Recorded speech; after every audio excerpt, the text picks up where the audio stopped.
Shalom, selamat pagi adik-adik. Jumpa lagi dengan Kak Jimmy di dalam 5 tips menambah semangat belajar anak-anak di rumah.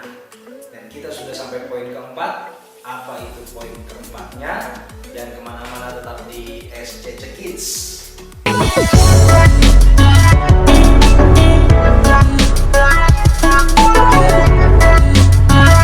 Bapak yang baik, Bapak yang dalam surga, terima kasih Tuhan buat hari ini kami dikumpulkan kembali di dalam ibadah online ini.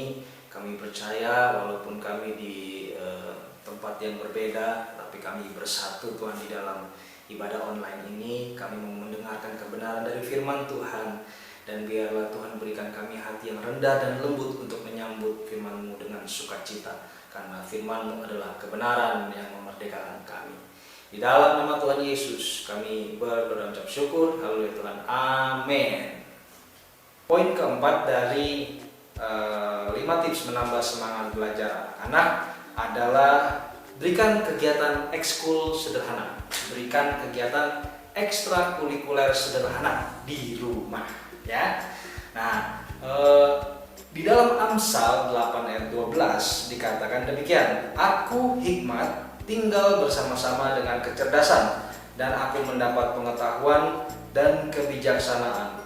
Nah, satu hal yang menarik dari ayat ini, ketika papa mama dan adik-adik memakai terjemahan lainnya, bisa menggunakan AMPC, American Amplified Classic, dan juga bisa pakai terjemahan lain dari New Line Translation, The Message, The Passion Translation, American Standard Version, dan yang lain-lain. Saudara bisa pakai King James Version juga bisa pakai.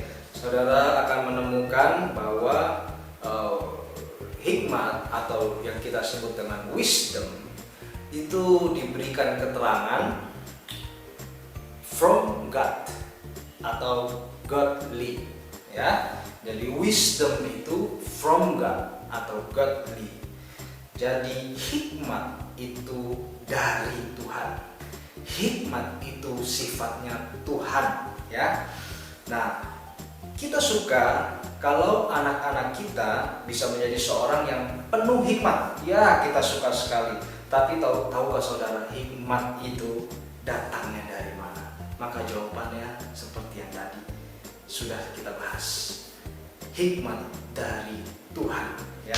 Hikmat itu tidak bisa didapat dari tempat lain. Hikmat itu sifatnya godly. Hikmat itu sempurna, ya. Jadi Amsal ini ditulis oleh orang yang paling bijaksana di muka bumi. Yang kita tahu itu adalah Salomo, ya. Dan menurut Salomo di dalam Amsal 1 ayat 7 bahwa permulaan pengetahuan yaitu takut akan Tuhan, ya. Jadi hikmat itu step kedua. Step pertamanya adalah takut akan Tuhan. Nah, itu sebabnya video pertama dari SCC Kids mengajarkan tentang 6 kekhawatiran orang tua, dan poin pertamanya adalah tingkat kerohanian, artinya takut akan Tuhan, ya. Jadi penting mana dulu? Kejar pengetahuan dulu atau kejar takut akan Tuhan dulu? Ya jelas step pertama yang lebih penting. Takut akan Tuhan dulu, baru cari hikmat. Karena kalau kita takut akan Tuhan, tingkat kerohanian kita baik dan Tuhan akan memberikan hikmat. Karena di dalam Yakobus 1 ayat 5 dikatakan, "Tetapi apabila di antara kamu ada yang kekurangan hikmat, hendaklah ia memintakannya kepada Allah, yang memberikan kepada semua orang dengan murah hati dan dengan tidak membangkit-bangkit. Maka hal itu akan diberikan kepadanya." Ya. Nah, di dalam Yakobus 1 ayat 5 sudah jelas bahwa hikmat memang dari Tuhan. Dan bagaimana mungkin kita bisa meminta hikmat kepada Tuhan ketika kita tidak punya hubungan yang baik dengan Tuhan? ketika kita tidak takut akan Tuhan, bagaimana mungkin kita punya hikmat? Maka kalau memang ada seseorang yang berhikmat tapi dia tidak takut akan Tuhan, itu patut dipertanyakan hikmatnya dari mana gitu. Tapi kita akan membahas lebih detail lagi kenapa bisa terjadi demikian. Ada seseorang yang berhikmat tapi tidak takut akan Tuhan. Apakah itu hikmat yang sebenarnya? Ya, karena kita akan mulai dengan satu pertanyaan dulu ya. Menurut papa dan mama, bagaimana kita menilai seorang anak itu berhikmat atau tidak?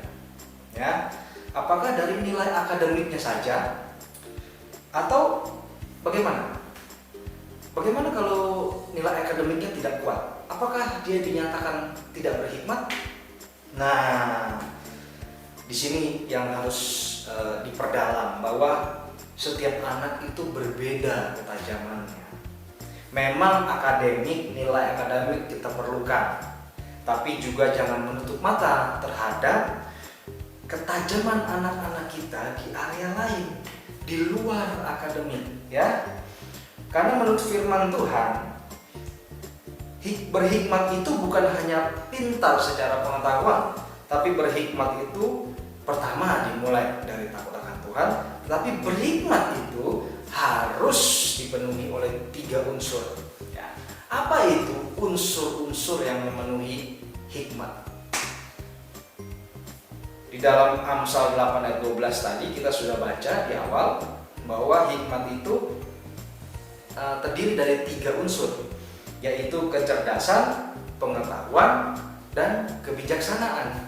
Jadi seorang anak itu bisa dinilai berhikmat ketika dia memenuhi 3 kriteria ini. Dia bukan hanya cerdas, tetapi dia juga secara pengetahuan baik, dan dia juga bijaksana. Ya, jadi berhikmat itu bukan cuma pintar, tapi cerdas. Nah, baik. Kita mulai dengan ini. Apa bedanya pintar dengan cerdas? Nah, kita mulai pembahasan dari sini ya. Berikut beberapa penjabaran atau perbedaan dari pintar dan cerdas. Yang ke satu, pintar itu secara teori, tetapi cerdas itu secara praktek. Teori boleh kuat, boleh tidak, tetapi prakteknya benar. Nah, itu cerdas. Yang kedua, pintar secara nilai akademik. Cerdas based on experience atau pengalaman, ya. Yang ketiga, pintar itu terpaku pada satu hal, makanya ada dikatakan ahli. Nah, itu pintar terhadap satu hal. Tetapi kalau cerdas itu adaptif, lebih dari satu hal, ya. Yang keempat, pintar itu cenderung kaku atau serius, ya. Setiap kali serius, tanya apa pembahasannya serius. Nah, kalau cerdas itu fleksibel, ya. Tahu kapan harus serius, tahu kapan harus santai, dan secara emosi pintar itu dan cerdas lebih stabil orang yang cerdas, ya. Orang yang pintar itu cenderung emosinya tidak stabil, karena pintar itu kalau tidak sesuai dengan apa yang tertulis, dia akan merasa ini salah langsung gitu. Ini tidak sesuai dengan yang dia pelajari gitu. Tetapi kalau cerdas dia akan lebih fleksibel, emosinya lebih stabil. Mungkin ada hal lain yang menyebabkan ini tidak sesuai dengan teori. Ini mungkin ada hal-hal lain, penyebab dari sesuatu hal terjadi berbeda jauh dengan teori gitu. Yang kelima, pintar itu soal belajar, tetapi cerdas itu soal berkarya. Nah, ini perbedaan pintar dan cerdas, ya. Jadi tadi kita sudah dibantu dengan 5 perbedaan antara pintar dan cerdas. Jadi pertanyaannya, lebih baik pintar atau lebih baik cerdas? Jawabannya adalah lebih baik tiga-tiganya. Apa tadi? Hikmat itu soal kecerdasan, pengetahuan, dan kebijaksanaan. Jadi bukan cuma berpengetahuan, bukan cuma pintar, tapi juga cerdas dan bijaksana gitu ya. Nah, menurut Amsal 8 ayat 12 tadi, ayat yang kita sudah baca dari awal, ketika saudara pakai terjemahan-terjemahan yang sudah saya sebutkan tadi, maka kita akan menemukan beberapa kata-kata yang membantu kita untuk memahami lebih dalam lagi tentang cerdas, pengetahuan, dan bijaksana. Kata-kata itu adalah prudence.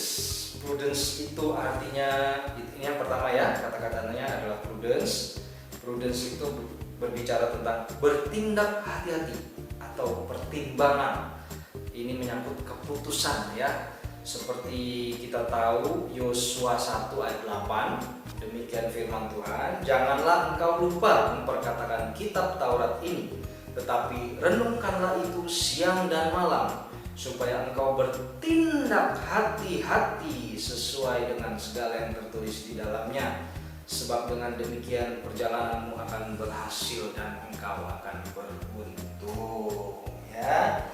Nah, itu prudence. Lalu yang kedua kita akan dapati kata knowledge ya. Kita dapati knowledge ini sebagai perwakilan dari pengetahuan ya. Ini berbicara tentang informasi, tentang edukasi, tentang teori, dan ini berbicara tentang prestasi akademik. Lalu kata-kata ketiga yang kita akan dapati dari terjemahan-terjemahan lain itu adalah discretion. Discretion. Ini berbicara tentang keleluasan, tentang kebebasan, ya, berekspresi. Ya, ini mewakili cerdas, ya, dan juga didapati witty invention. Oh, apa artinya itu witty invention? Ini adalah karya yang di luar dari apa yang sudah ada sekarang. Witty invention itu berbicara tentang kemampuan seseorang menciptakan karya baru. Ya, karena kecerdasannya dia menciptakan karya baru, bukan mengikuti karya-karya yang sudah ada. Dia akan ciptakan satu karya baru. Nah, itu berbicara tentang cerdas, tentang karya, ya. Itu sebabnya yang bagus ya seimbang tiga-tiganya. Baik itu memenuhi prudence, itu memenuhi knowledge, dan itu memenuhi discretion, ya. Jadi hikmat dikatakan orang itu berhikmat, anak itu berhikmat ketika memenuhi tiga unsur ini. Kalau baru sekedar pengetahuannya saja, maka itu belum masuk kategori berhikmat yang sempurna. Berhikmat yang sempurna itu kalau sudah memenuhi tiga unsur. Karena itu jangan cepat-cepat dulu saudara menilai anak saudara itu termasuk berhikmat atau tidak, ya. Karena kalau kita hanya menilai dari nilai akademiknya saja, kasihan sang anak. Sang anak itu bisa saja punya ketajaman di area lain, ya. Jadi apakah bisa seseorang itu berhikmat secara sempurna, baik dia bukan cuma pengetahuan tapi dia cerdas dan juga dia bijaksana? Ya, itu semua saya rasa kita harus yakin, ya. Saya rasa kita harus percaya bahwa tiada yang mustahil bagi Tuhan. Karena kembali lagi ke poin pertama yang terpenting adalah takut akan Tuhan dan hikmat memang dari Tuhan. Kenapa tidak bisa kalau memang kita, anak-anak kita hidup dengan takut akan Tuhan? Bisa saja Tuhan kasih hikmat. Kenapa Salomo bisa diberikan hikmat yang sempurna? Ya kan? Nah, makanya jangan cepat-cepat menilai anak saudara itu tidak berhikmat, dan juga jangan cepat-cepat menilai anak saudara sudah berhikmat, ya. Jadi kenapa poin keempat itu diberikan kegiatan ekskul sederhana judulnya? Karena supaya saudara bisa temukan kecerdasan anak-anak kita di area lain, ya. Jangan-jangan mereka itu lebih bersemangat ketika kita berikan kegiatan ekstrakurikuler. Jangan-jangan dia lebih semangat untuk berkegiatan ekstrakurikuler daripada belajar, saudara. Nah, jangan-jangan kecerdasan mereka lebih menonjol daripada kepintarannya atau pengetahuannya. Jangan-jangan mereka lebih ke arah cerdas daripada ke arah pengetahuan. Nah, apa sih contoh ekskul sederhana? Ya, apa saja contoh ekskul sederhana yang bisa dilakukan di rumah? Nah, berikut beberapa contoh-contoh ekskul sederhana. Ya, 1. Masak. Wah, kata siapa anak-anak nggak bisa masak? Saudara akan temukan kejutan ketika saudara searching di YouTube dan coba saudara lihat Master Chef Kids. Itu masakannya lebih hebat dari orang dewasa. Nah, itu contoh ekskul sederhana. Apalagi menulis. Coba saudara lihat penulis cilik Indonesia. Coba lihat berapa karya yang sudah dia buat, berapa cetak buku yang sudah beredar. Nah, itu penulis cilik. Ada lagi olahraga, atlet-atlet cilik, saudara boleh lihat ya. Karena itu jangan buru-buru menilai hanya dari nilai akademik ya. Ada juga penemu cilik. Ada nggak penemu cilik Indonesia? Ada. Saudara bisa temukan. Zaman sekarang mudah sekali untuk mencari informasi. Juga yang ini kaum milenial, vlogger. Vlog juga termasuk kegiatan ekskul loh. Zaman sekarang itu vlog itu anak-anak udah fasih membuat vlog daripada orang-orang dewasa ya. Bahkan dalam setiap karya-karya ilmiah itu mereka sudah menggunakan vlog sekarang. Ada lagi bercocok tanam. Ada loh anak-anak yang menemukan atau menjadi penemu sumber energi dari bercocok tanam. Ada saudara bisa lihat di YouTube. Dan juga ada lagi kegiatan ekskul lainnya adalah kegiatan alam atau pencinta alam ya. Kita bisa dapati ini di beberapa negara Eropa, bahwa ternyata di dalam sekolah, jam-jam sekolahnya itu mereka masukkan kegiatan alam untuk anak-anak belajar bagaimana nanti ketika mereka besar mereka bisa memelihara alam ini, mereka bisa menjaga, manage ya, mengatur alam ini dengan baik ya. Jadi bukan cuma dipakai saja, tapi juga bisa dijaga kelestarian alam. Nah, ada anak-anak yang memang cinta dengan alam lebih daripada cinta kepada matematika gitu ya saudara. Nah, makanya kegiatan ekskul sederhana ini menurut kami penting sebagai pengajar anak. Jadi kami yakin bahwa dengan adanya kegiatan ekskul sederhana itu akan menambah semangat belajar anak-anak saudara di rumah ya.